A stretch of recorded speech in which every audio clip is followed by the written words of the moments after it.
स्वागत है मैम आपका। अ, मैम के बारे में थोड़ा-सा मैं बताना चाहूँगी। मैम जोधपुर से ही हैं और मैम ने अपनी स्कूलिंग की है आदर्श विद्या मंदिर जोधपुर से और जय नारायण व्यास यूनिवर्सिटी से मैम ने एमकॉम और एलएलबी किया है। आरजेएस में मैम का 139th रैंक रहा था और मैम हिंदी मीडियम बैकग्राउंड से हैं। तो मैं चाह रही हूँ पहला ये कि मैम आपकी सफलता का यहाँ तक का सफर कैसा था? हम जानने चाहते हैं कि आपका सफर यहाँ तक का सफर कैसा रहा? मेरा यहाँ तक का सफ़र वैसे बहुत अच्छा रहा। कोई भी सफ़र हो, कठिनाइयाँ तो सब में आती हैं। आप कभी-कभी एक ऐसे मोड़ पे होते हो, जहाँ पे कठिनाइयाँ इतनी ज़्यादा होती है कि आपको वहाँ डिसाइड करना होता है कि आपको आगे बढ़ना है या यू टर्न लेना है।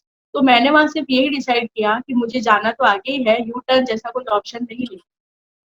तो मेरा 2016 में जब मैंने लॉ किया, तो मेरा एलएलबी गोल्ड मेडल था, जेएनयू में टॉपर थी। तब से मैंने डिसाइड किया कि जाना तो लॉ में ही है, क्योंकि जब आप लॉ में गोल्ड मेडल लेकर आ चुके हो, तो डेफ़िनेटली आपका इंटरेस्ट उसमें है। तो मैंने एलएलबी करने के बाद में यही सोचा कि मुझे जाना तो इसी फ़ील्ड में है, लेकिन आरजेएस में ही जाना है ऐसा मैंने सोचा नहीं। उसके बाद मुझे लगा कि फाइनल ईयर में जब मैं थी कि मुझे लगा मैं प्रैक्टिस करती हूँ और कोर्ट की भी कुछ प्रैक्टिकल नॉलेज हो जाएगी और कॉम्पिटिशन एग्ज़ाम के साथ में चलते रहेंगे।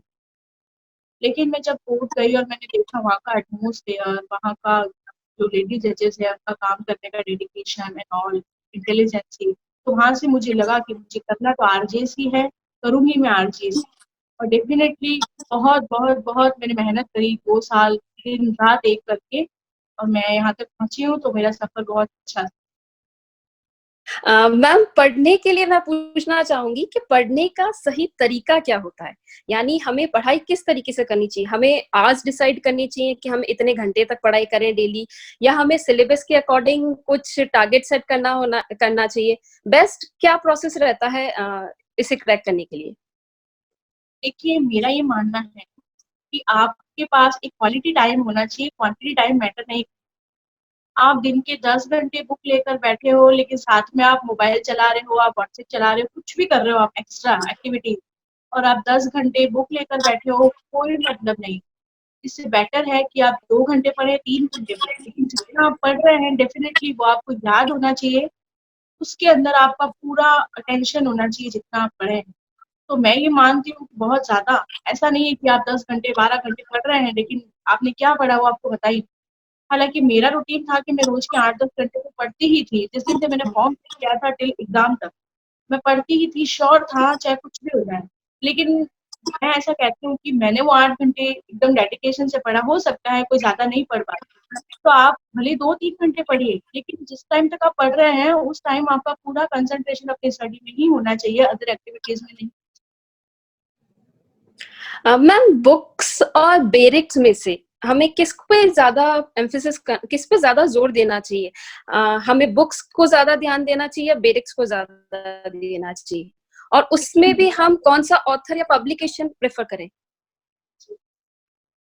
देखिए, मैं तो हिंदी मीडियम से हूँ, इंग्लिश मीडियम वालों के पास में बहुत सारे सोर्सेज़ होते हैं, उनको एक अगर सब्जेक्ट की बुक चाहिए तो बहुत सारे ऑथर उनको मिल जाते हैं। लेकिन हिंदी मीडियम में ये दिक्कत आती है कि जो ऑथर शॉप पर अवेलेबल है, जिस ऑथर की बुक आपके पास अवेलेबल है, वही आपको लेनी है और उसी के अंदर आपको सैटिस्फैक्शन रखना है। तो मैं तो बेयर एक्ट को ही प्रेफ़र करती हूँ, क्योंकि मैंने बेयर एक्ट पढ़ा, बेयर एक्ट मुझे इतना अच्छी तरह से याद था कि कोई मुझे नींद में से भी उठा के पूछ लेता था कि इस सेक्शन में क्या है, तो मुझे प्रोविज़ो एंड स्पष्टीकरण तक भी पूरे याद। तो मैंने बेयर एक्ट को ही किया। लेकिन कुछ-कुछ सब्जेक्ट जैसे टीपी में, टीपी के अंदर आप सिर्फ़ बेयर एक्ट के भरोसे नहीं रह सकते। जैसे आप एविडेंस एक्ट ले लीजिए, उसके अंदर आप बेयर एक्ट को ही लेकर नहीं चल सकते। तो कुछ-कुछ सब्जेक्ट के लिए आप बुक ले सकते हैं, लेकिन मैक्सिमम जैसे सीआरपीसी, सीपीसी के लिए बेयर एक्ट इनफ है, क्योंकि अगर आपने बेयर एक्ट को अच्छे से पढ़ लिया, तो डेफ़िनिटली आपका क्लियर हो जाएगा। और बुक के ऑथर के लिए मेरे पास में राधा रमन गुप्ता की बुक थी, उसको मैंने रेफ़र किया था और एविडेंस के लिए मेरे पास में लॉ फाइटर थी 3-4 अलग-अलग ऑथर, तो वो लॉ फाइटर्स मैं एविडेंस के लिए फ़ॉलो मैम नोट्स कैसे होने चाहिए? मतलब नोट्स हमें सेल्फ में हमें खुद बनाने चाहिए या किसी के लिखे हुए पुराने नोट्स हमें बोरो करने चाहिए, या नोट्स में भी हम खुद के बनाए तो क्वेश्चन आंसर फॉर्म में होने चाहिए, या डायरेक्ट की एज इट इज लैंग्वेज हमें लिखनी चाहिए? देखिए, नोट्स आपके खुद के बने हुए तो बेस्ट है ही, कि आपके खुद ने जो लिखा है तो वो डेफिनेटली आपका समझा हुआ होगा, क्योंकि आप मन से तो ऐसा तो लिखेंगे नहीं, कुछ भी देखा और लिख दिया, तो फिर बुक और नोट्स में डिफरेंस क्या।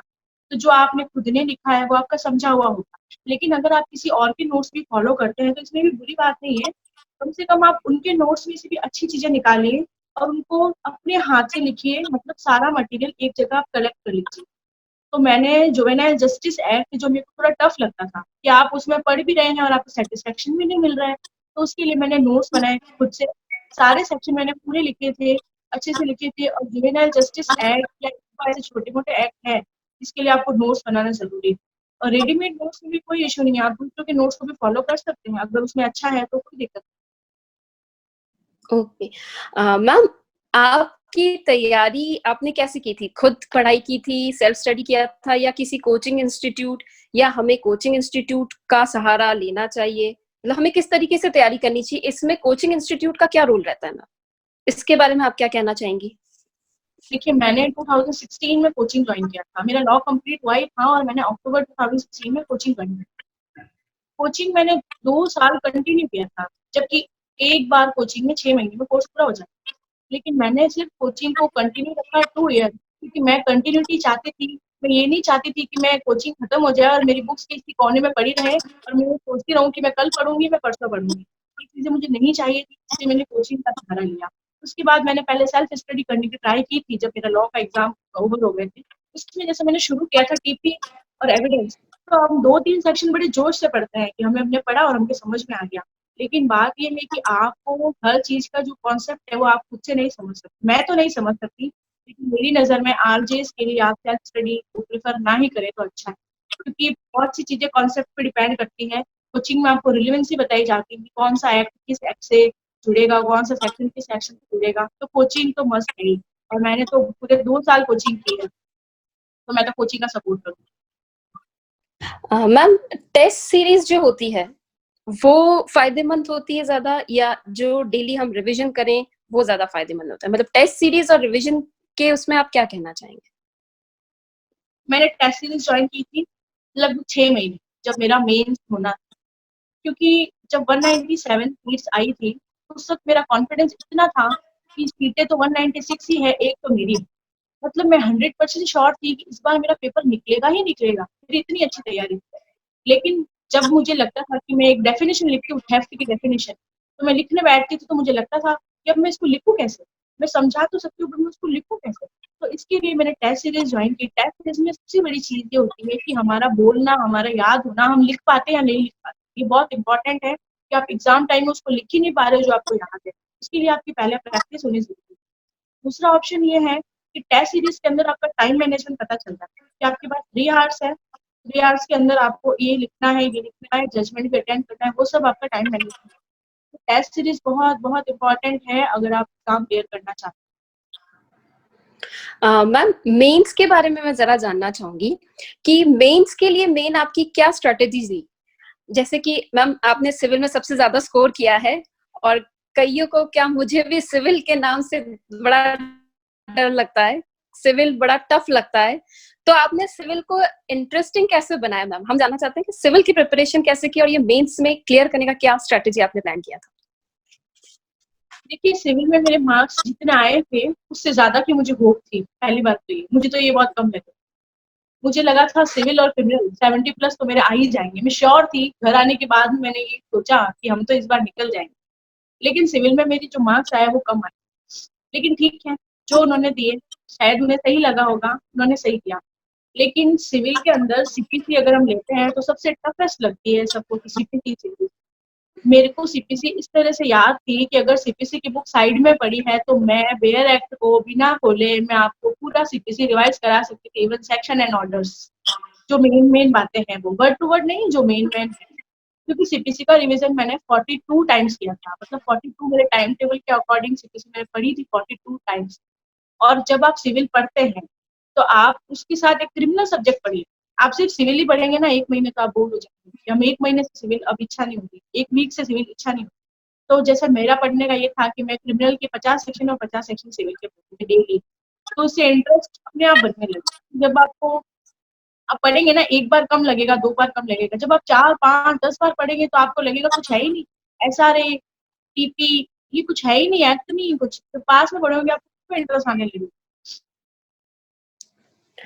मैम मेंस के एग्जाम में जजमेंट राइटिंग और ऑर्डर राइटिंग के जो क्वेश्चंस होते हैं उनके लिए क्या टिप्स देना चाहेंगे आप, क्योंकि वो बड़े टफ लगते हैं।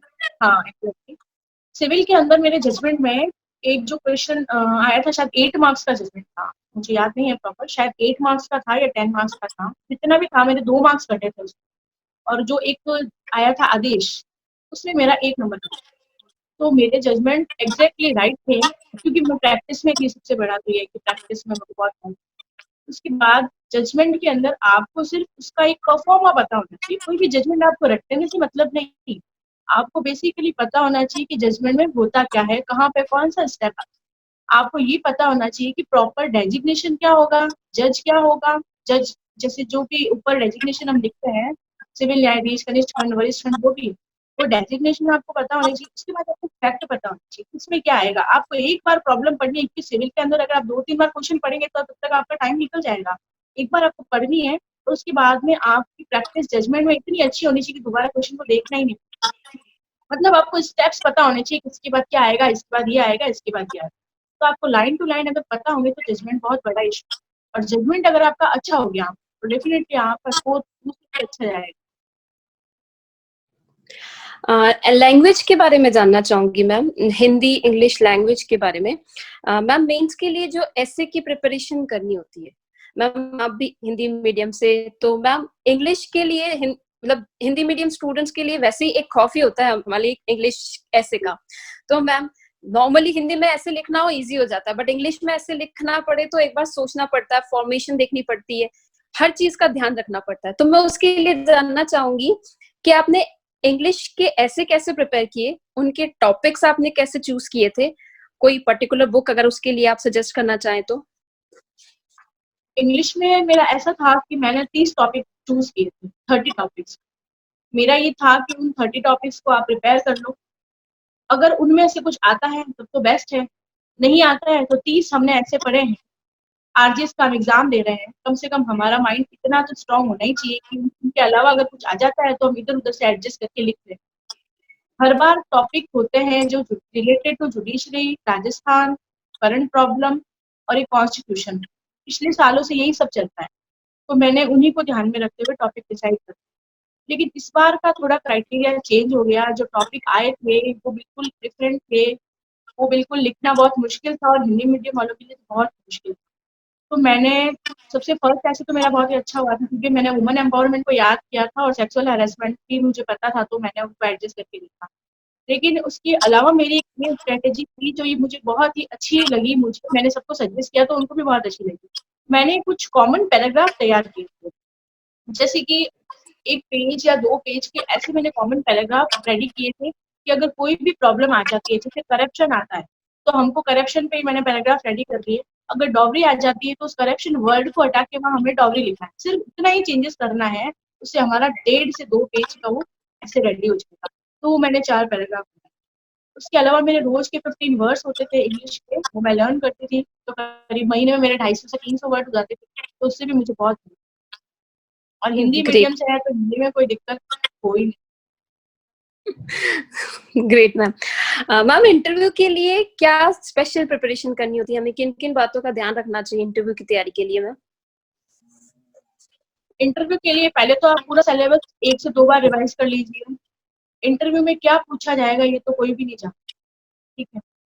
कौन सा पैनल आपका होगा ये भी आप नहीं जानते, सब लक पे होता है कि कौन सा किसका है। इसके बाद ये होता है कि आप जब जुडिशियल एकेडमी में एंट्री करते हैं, तब से आपका डर तो स्टार्ट हो ही जाता है कि अब हमारा इंटरव्यू होना है, और बिल्कुल आप पसीना पसीना और वो सब चीज़ के साथ। लेकिन वहाँ का माहौल इतना अच्छा था, हम जब अंदर गए थे तो हमारे मतलब सर्विस वहाँ की, वहाँ पे सब कूल माइंडेड रहने की बातें हो रही थी। वहाँ पे ऐसे सेशन चल रहे थे जिससे आप टेंशन में ना आ जाए। वहाँ पे हमको सब रिफ्रेशमेंट एंड ऑल हमको सर्विस किया जा रहा था कि आप ताकि आप टेंशन में ना।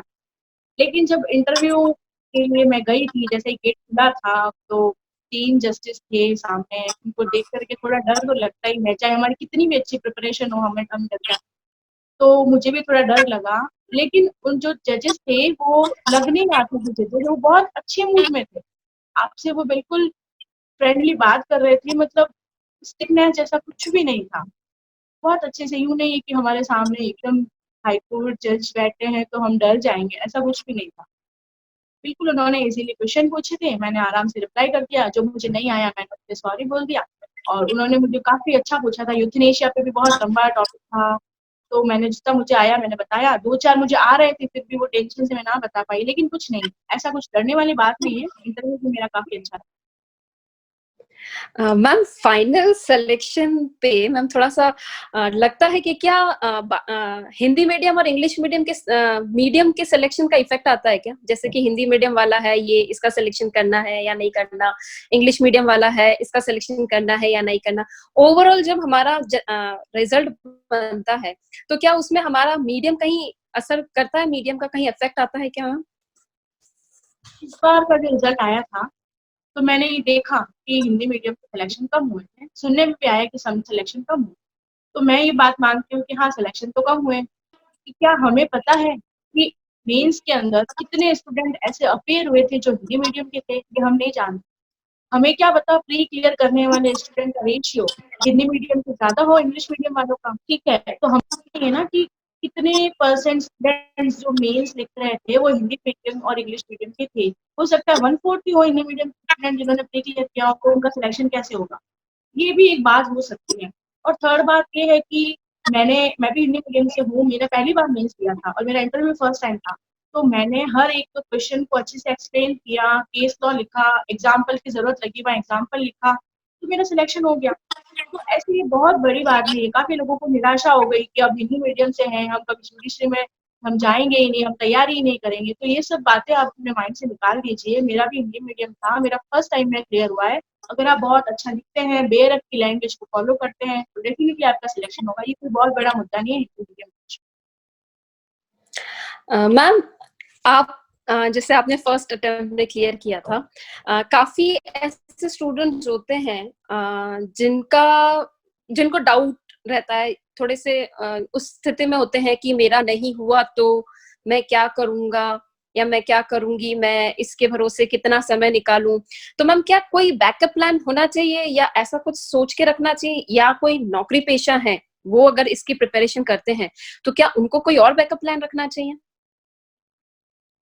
देखिए, मेरा तो कभी कोई बैकअप प्लान था ही नहीं। जिस दिन से मुझे लगा कि आरजेएस की करनी है, तो उस दिन आरजेएस की जो बंदा आरजेएस की प्रिपरेशन करेगा, साइड के एग्ज़ाम तो ऐसे ही निकल जाएँगे, जेएलओ है, एपीओ है, वो एग्ज़ाम ऐसे ही निकल जाते हैं आरजेएस की प्रिपरेशन करते। दूसरी बात ये है कि जब मैं आरजेएस की प्रिपरेशन कर रही थी 2017 में मैंने दिया था मेरा प्री क्लियर नहीं हुआ था। मेंस तो मैंने लिखा ही नहीं था। उस टाइम मेरा प्री क्लियर नहीं हुआ था।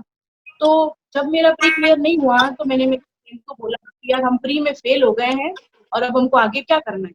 तो हमने डिसाइड किया कि नहीं, हम आगे तक जाएँगे और दूसरी बार में हम करेंगे, हम क्लियर होगा हमारा, हम वापस से पढ़ेंगे।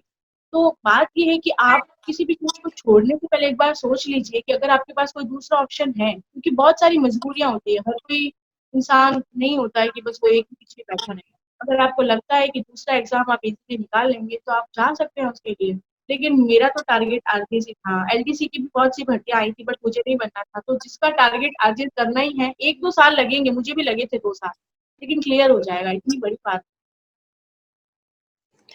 मैम एक आखिरी सवाल मैं आपसे करना चाहूंगी मैम, कि निराशा तो हो ही जाती है कई बार, देते हैं एग्जाम, कभी क्लियर हो जाता है, कभी कई लोग प्री क्लियर करके रहते हैं, कोई मेंस क्लियर करके रहते हैं, कोई इंटरव्यू तक जाकर भी रह जाते हैं, तो नेगेटिविटी बहुत आ जाती है हमारे अंदर, हम बहुत नकारात्मक सोच से इस तरह घिर जाते हैं कि हमें लगता है कि हम तो कर ही नहीं सकते, हमें अब ये करना ही नहीं चाहिए। तो मैम उस जोश को बनाए रखने के लिए, इस मोटिवेशन को बनाए रखने के लिए क्या करें कि हर वक्त हमें मोटिवेशन मिलता रहे, हर वक्त हम इस चीज से मोटिवेटेड रहे कि नहीं, हमें एडजस्ट करना है, हमें घबराना नहीं, हमें डरना नहीं है, इसके लिए हम क्या करें? कोई मूल मंत्र हो इसका तो हमें दीजिए मैम। मेरा तो 2017 क्लियर नहीं हुआ था, तो मेरा मूल मंत्र यही था कि मैं सुबह मतलब 7:30 में घर से निकलती थी, बैग कंधे पे होता था और उसमें बहुत सी बुक्स भरी हुई होती थी। शाम को मैं घर आती थी करीब 6 साढ़े 6 बजे, ठीक है? तब तक मेरा ये था कि आज दिन भर में मुझे निकलना है और मैं क्यों घर से जा रही हूँ, क्योंकि मुझे आरजे बनना है। घर में वापस आने पर भी मुझे एक जुनून रहता था कि मेरे एग्ज़ाम है, मुझे पढ़ना है, मुझे किसी भी फालतू इधर-उधर ध्यान देना नहीं है, सिर्फ़ एक ही पॉज़िटिविटी के साथ कि मुझे आगे सीखना है। अगर आपके माइंड में कुछ और चल रहा है कि नहीं ठीक है, देखते हैं क्लियर होगा तो होगा, अदरवाइज़ कुछ और देख लेंगे। तो ये देखते हैं, सोचते हैं, देखेंगे शायद, कल पढ़ेंगे, परसों पढ़ेंगे, ये सब बातें अगर आपके माइंड में रहेगी तो आप नेगेटिविटी रखिए। क्योंकि आप जिस दौड़ में दौड़ने वाले हैं, कुछ लोग आपसे बहुत आगे निकल चुके हैं। आप जब तक दौड़ना शुरू करोगे शायद वो पहुँच भी जाएँगे और आप पीछे रह जाओगे। अगर आप तेज़ दौड़ोगे तो आप बीच में हाफ करके गिर जाओगे क्योंकि आपका स्टैमिना नहीं है, आपके अंदर नेगेटिविटी है। अगर आपके अंदर पॉज़िटिविटी होगी, तो डेफ़िनिटली जो आपसे तेज़ दौड़ रहा है आप उसके बराबर पहुँचोगे और उससे आगे। तो मेरा तो बस यही सपना था कि मुझे बनना है, मुझे लाइफ़ में कुछ करना है, कि लड़की हूँ मैं एक और समाज जो है, उसके अंदर वैसे भी ज़्यादा लड़कियों का वो ही होता है कि आप जज बनना है, तो आप 2 साल से मेहनत कर रहे हो, आपको 2 साल में कुछ मिला नहीं, अब क्या हो जाएगा? तो सिर्फ़ ये सब चीज़ें को आप साइड में रखें और बिल्कुल पॉज़िटिविटी से आप आगे बढ़ें, डेफ़िनिटली हो जाएगा। मैं देख रही हूँ मेरे कुछ साथी सवाल करना चाह रहे हैं। उनका सवाल है मैम कि आप ये बताएँ कि हम हिंदी में जब आंसर लिखते हैं, हम जिस तरीके से हमें आंसर लिखने होते हैं मेंस के, उनको कैसे क्रिएटिव बनाएँ, कैसे इफेक्टिव बनाएँ और उस आंसर को कितना अच्छा बनाया जाए जिससे हमें मार्क्स अच्छे स्कोर करने में हेल्प मिले।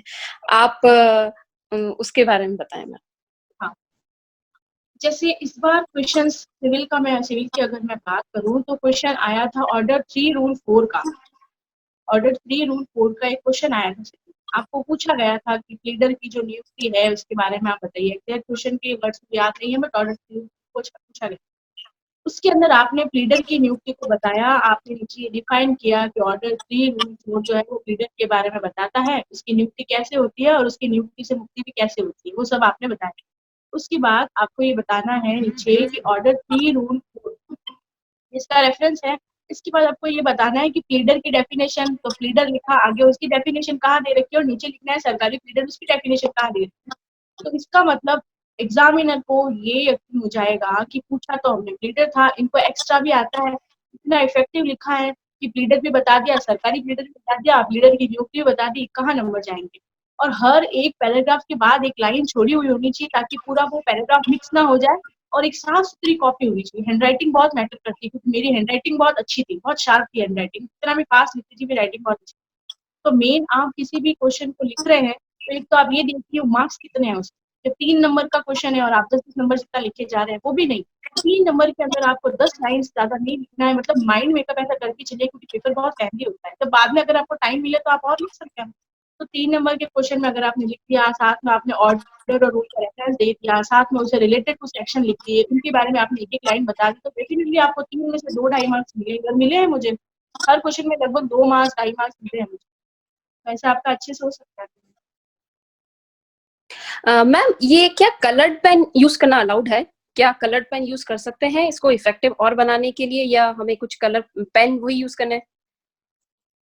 देखिए, मैंने कलर पेन यूज़ नहीं किया क्योंकि टाइम पर अगर आपका ब्लू पेन भी यूज़ हो जाए उन 3 घंटों में, अगर आप ब्लू पेन भी प्रॉपर यूज़ कर पाएँ, तो बहुत बड़ी बात है। क्योंकि 3 आवर्स के अंदर मेरे सिविल के अंदर एक पूरा क्वेश्चन छूट गया था। एक क्वेश्चन मेरा आधा ही हो पाया था क्योंकि मैं माइंड नहीं लगा पाई। तो ब्लू पेन भी अगर प्रॉपर यूज़ हो जाए तो बहुत बड़ी बात है, और कलर पेन मैं यूज़ करना इसलिए सजेशन नहीं कर रही हूँ मैं इसको क्योंकि फिर वो आइडेंटिफिकेशन वाली बात हो जाती है कि कॉपीज़ में स्पेशल वो रूल लिखा होता है तो हमें क्यों जाना आसान इसके अंदर, इसलिए मैं तो सजेशन नहीं दूँगी। आप ब्लू पेन से स्केल से उसको अंडरलाइन कर लीजिए अगर आपको ज़्यादा इफेक्टिव बनाना है। मेरे कोई साथी अगर मैम से और कोई सवाल जानना चाहते हैं तो चैट बॉक्स में अपने सवाल रख सकते हैं। हम मैम से सवाल कर सकते हैं यदि कोई सवाल पूछना चाहे तो। मैम एक साथी का सवाल है कि बेरेक्ट के साथ ऑब्जेक्टिव टाइप के जो क्वेश्चंस के साथ में कैसे प्रिपरेशन करनी चाहिए? मतलब जो हमें प्री के क्वेश्चंस प्री एग्जाम्स की तैयारी के लिए बेरेक्ट्स के साथ कैसे क्वेश्चंस की प्रिपरेशन करनी चाहिए? देखिए, अगर आपको बेरख पूरा याद है, तो प्री की जो बुक है उसके अंदर आपको ऑप्शन देखने की ज़रूरत ही नहीं पड़ी।